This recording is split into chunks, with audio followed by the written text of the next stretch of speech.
Death by Dragonfire must be the worst way to die. I think that the dragon is the best horror creature ever made in fantasy. We as audiences all love the dragon for their fantastical power and flight, but there is no denial that these flying reptiles can be damn right frightening. Whether dragons are the combination of forest fires, hawks and snakes killing our unaware ancestors in trees, or the only animal within the Garden of Eden that can trick us into biting a fruit that will drown the world into sin and suffering and death, one truth remains: the dragon has been hunting us long before we've had the ability to even fight back. Sometimes there is absolutely nothing we can do to stop dragons from destroying us. If we build castles, they will burn them down like wax next to a flame. If we shoot them with arrows, their scales will bounce them off like they are nothing. In most worlds, humanity falls at the mercy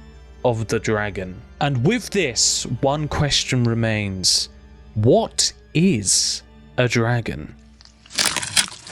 On the internet, you will see arguments relentlessly debating on what a dragon is and what makes a dragon a dragon. Some will argue that dragons need 6 limbs, others will say that dragons need to be just massive flying reptiles, and some will argue that dragons are just any large creature that possesses the ability to burn humans alive.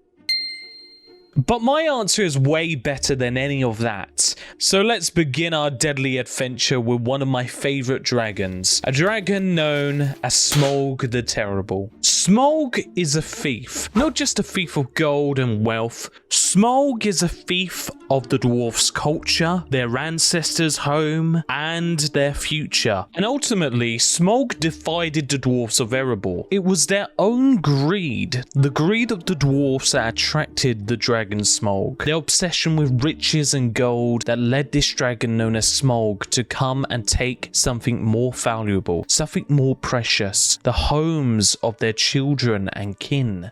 Smaug represents the corruption of greed and how the obsession of material things can not only take a hold of you, but a hold of your community and a hold of your culture. Smaug is a dragon of greed and pride. He embodies the dragon sickness that corrupts the dwarfs. He embodies the evil and cruelty that the dwarfs had to go through to gain their wealth. What I'm getting at here is under the reptilian scales of a dragon is something deeper, something more metaphorical, more than just flames and wings. We will get back to this, but before we do, we need to talk about How to Train Your Dragon. When DreamWorks' How to Train Your Dragon came out, I was amazed with the quality. The soundtrack and the story are particularly great, and rather than slaying the dragon, the hero of the story had to understand them and befriend the dragon and convince his people that the way to solve their dragon problem wasn't through violence,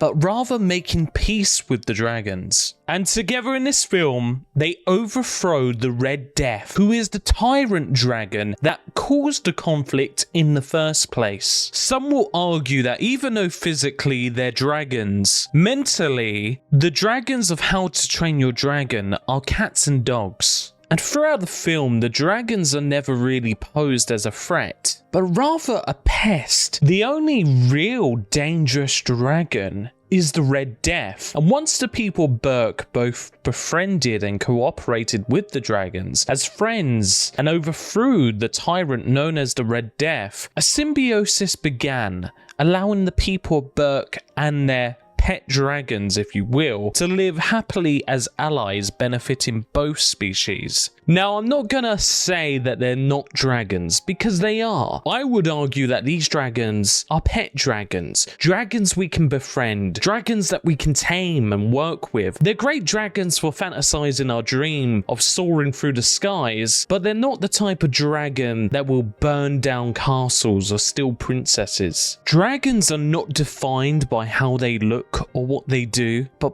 by what they represent, which to me, a true dragon is a chaotic force of nature. Think about it. Eastern dragons represent storms, wisdom, rain, power and typhoons. They bring good fortune and wealth through the land and rain, almost as a defined avatar of nature. Whereas Western dragons represent destruction, greed, fire, power and chaos. They bring fear and death through their fiery breath, but possibly by slaying one, you're rewarded with fortune and prosperity. And maybe this entire time, we have been looking at dragons wrong, with a physical eye rather than a metaphorical eye. This is why my favourite dragon in all of media has to be the Game of Thrones dragons. The more you learn about Game of Thrones dragons, the more interesting they are. Firstly, their origins are one of blood magic and gene splicing, or at least the lore heavily points to that being their origin. The theory goes that the ancient Valyrians created the dragons from fireworms and wyverns, essentially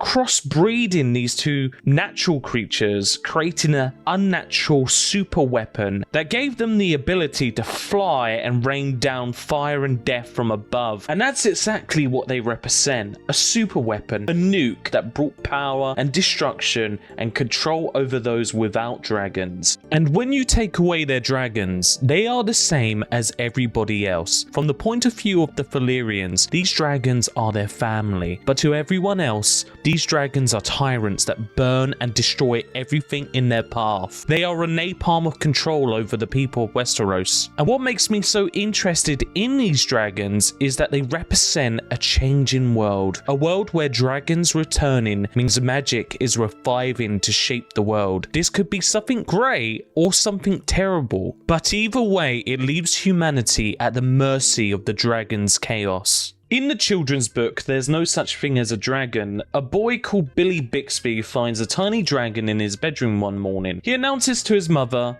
that there is a dragon in the house, but due to the mother being prideful and insistent that dragons do not exist, she ignores the dragon. The dragon being ignored grows and grows. It gets so large that it ends up eating all the food in the house, disturbing the neighbors, and running away with the house on its back. The moral of the story is that ignoring small problems and not confronting them will lead to the problems growing, and these massive dragons that they grow into are going to be problems that you just have to fight later. And maybe that's what dragons truly are, a chaotic problem, both physical and metaphorical, that changes your world, and that if you don't confront it, it will rule over you with tyranny and throw your world into pure chaos. And not confronting your dragon will only lead it to grow and grow until it spreads its wings and its flames eventually engulf you. In the Elder Scrolls game known as Skyrim, you might have played it once, twice, 3 times, 500 times, however many times you played it. The nature of the dragons of this world is evil. One of the most fascinating dragons in this world to me is a dragon known as Parkintax.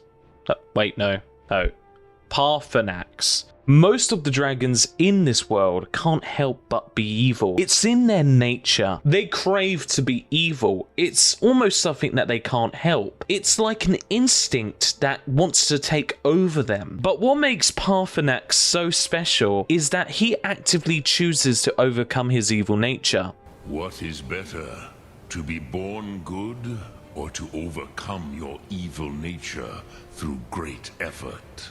When playing Skyrim for the first time, I took the story seriously. I pretended that it was real life and every action mattered. I actually recommend playing the game this way. It's a good way to play it, but this caused me to do something that is extremely unpopular in the Skyrim fanbase. I did one of the worst things you can do in Skyrim. I killed Parthenax. In the story, you have to choose between killing Parthenax or sparing his life, even though he did terrible things in his past. After the Blades wished to execute him for his crimes of killing thousands of people in the past, I executed him because I thought it was the best way to redeem him. Even though he changed, he had killed thousands and thousands of people. Many burned in his fire. Many were eaten by his teeth. Would it be just to leave him alive centuries after all his crimes? And this made me think about something even closer to home. Are physical dragons actually bad for a world? I used to sit in the back of a car as a kid, look out my window and imagine dragons flying in the sky. What beautiful world would it be if we had real fantasy dragons gracefully flying through the air? I used to wish for dragons to be real and for me to have a pet dragon that I could ride. But why? Dragons are evil. They burn down villages, they scorch down armies, they kill thousands of people. They are a problem in most fantasy worlds. Well, maybe it's just a fantasy, and fantasy is important. Look at the film A Flight of Dragons. In this world, there's a battle between fantasy and logic, and what will lead the future. You are unique. A man with one foot in the realm of magic and the other in the realm of science. Then you have fantasies such as the Neverending story, where imagination fading is the cause of the world losing its meaning or hope. Because people who have no hopes are easy to control. And whoever has the control has the power. So maybe the thought of dragons aren't so bad. Maybe a world without magic and imagination is one of the worst things that you can think of. A world of nihilism and despair. And I think that dragons represent this the most. Even though they are scary, monstrous and fiery, there is always hope that they can be slain and overcome. And in this world, where the unknown is scary and chaotic, hope and imagination can get you through the darkest of days and even through a battle of dragons. Captain Hook is chased by the Dragon of Time, and this crocodile, who has a clock in his stomach, has a taste for Captain Hook and wants to bring him down into the deep sea of chaos into his belly. Get in my belly! Captain Hook represents responsibility, age, and the fact that time is coming for us all. You might think that you're Peter Pan with all the time in the world, stuck as a forever boy, never having to worry about the Dragon of Time, because after all, you have so much time left. You're still young, things are still working out. But one day, that Dragon of Time will tick-tock its way up to you, and you'll be Captain Hook. You'll be the one running from time, chasing your responsibilities, angry at those that just don't understand. You need to face the responsibility of maturity as it comes at you. It's no coincidence that the crocodile took Captain Hook's hand. What better represents man's ability to create than his hands? And you'll notice that as you get older, it becomes harder to create things. You become slower and weaker and more tired. That's why it's so important to face these responsibilities while you're young and you have the energy to do so. After all, the Dragonfire of Time is coming to burn us all. We can't outrun it. We can't defeat it. All we can do is find meaning within it. And maybe that is truly our greatest dragon. If you think about it, everybody who is now gone was just like me and you. They had dreams, they had hopes, they had loved ones, they had goals, and they had things in their life that they did on a daily basis. Even cavemen sat around a fire, sharing food and stories of giant reptiles in the night, while the stars shone down on them, just as you probably have too. We have shared with them the same fire. The fire that has caused destruction, that same fire has brought us warmth, stories and friendships. We share that fire, the fire of humanity, the fire of dreams and disappointments. And even though the slow death of Dragonfire is painful and confusing, we can all sit here today around that fire with the hope that everything will be okay. The earth will continue to spin, the dragon will be slain. Time is a fire in which we all burn. So face the flames, save the girl, win the gold, and let the fantasy of victory sing true in songs of yesterday. Because what a dragon truly is the problem that you allow to oppress you and stop you from achieving your goals. So take up your swords and stand with me today, and let's kill that fucking dragon. Thank you for once again spending your time on this good green earth watching a Jamble video. I hope that you like and subscribe, because hopefully I will see you again very soon. Thank you for watching my video. Bye bye.